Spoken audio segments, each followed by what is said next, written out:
Bonjour, j'espère que vous allez bien. Aujourd'hui, on se retrouve pour une nouvelle vidéo. Donc, la recette d'aujourd'hui porte sur le soya de chèvre, un peu comme ce qu'on fait au Cameroun. Voilà, ici, j'ai servi avec des oignons, du cancan et un peu de piment. Je vous explique comment est-ce que j'ai procédé tout de suite. À tout de suite. Alors, pour ma recette, j'aurai besoin de la chèvre que j'ai achetée à la veille. Je pense qu'ici, j'en ai pour 2 kilos. De la chèvre avec des os. J'aurai besoin de cubes. J'aurai besoin du poivre blanc. J'aurai besoin du sel et j'aurai besoin de rondelles bleues. C'est tout.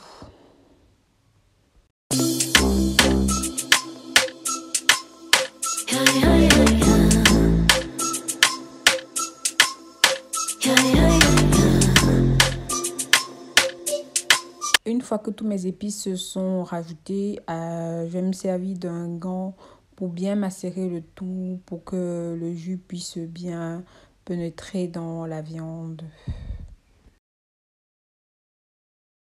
Ici, je vais placer ma casserole au feu. Une fois qu'elle est bien chaude, je vais rajouter un filet d'huile d'olive. C'est ce que j'utilise pour le moment.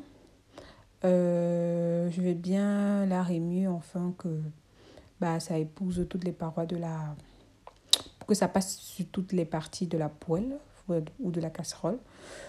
Je vais par la suite verser la totalité de ma viande et je vais faire en fait griller la viande. Une fois après avoir bien grillé la viande, je vais faire griller la viande à feu doux jusqu'à ce que la couleur change progressivement et qu'elle soit bien dorée, un peu du genre croustillante comme ça en fait. Donc elle ne sera pas totalement cuite, mais elle sera bien dorée de tous les côtés. Vous voyez plus ou moins déjà les couleurs que j'obtiens. La couleur de la viande change progressivement et je vais continuer à remuer. De préférence, utilisez une poêle qui ne colle pas ou faites-le dans une marmite qui ne colle pas. Je vais rajouter un filet d'eau. En fait, c'est juste parce que je ne veux pas que la viande soit trop sèche en fait. Moi, le but, c'est qu'elle soit... le but, c'est que ce soit juteux en fait. Donc ici, dans un saladier, j'ai placé deux papiers film que je vais ensuite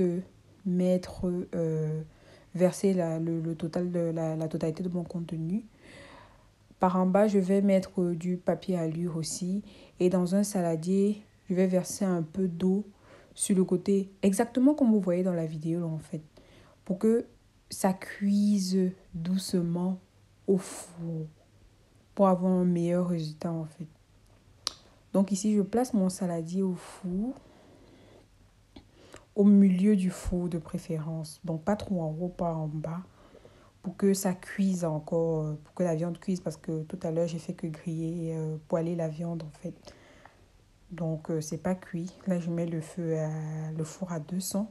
Et je vais mettre la chaleur en haut et en bas. Je laisse cuire plus ou moins 30 minutes. Voilà, ici on arrive à la fin de la vidéo. On va vérifier ensemble la cuisson de la viande.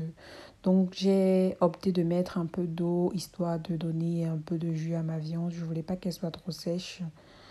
Donc voilà.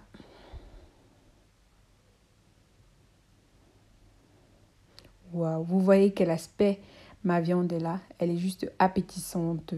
Là maintenant, je vais vérifier la cuisson avec vous. Voilà, ma viande elle est cuite et c'est la cuisson qui me convient. Si vous voulez laisser cuire un peu plus longtemps, vous pouvez. Mais moi, j'aime quand ma viande elle est tendre comme ça. Je vais rajouter juste un peu d'oignon et du persil, histoire de donner un peu de beauté à mon plat. Ici, je vais accompagner du cancan et un peu de piment. Voilà, ce sera tout pour cette vidéo. J'espère qu'elle vous aura plu et que vous pourrez la réaliser aussi facilement que la mienne. Laissez-moi des commentaires pour que je puisse m'améliorer. On se retrouve prochainement pour une nouvelle vidéo.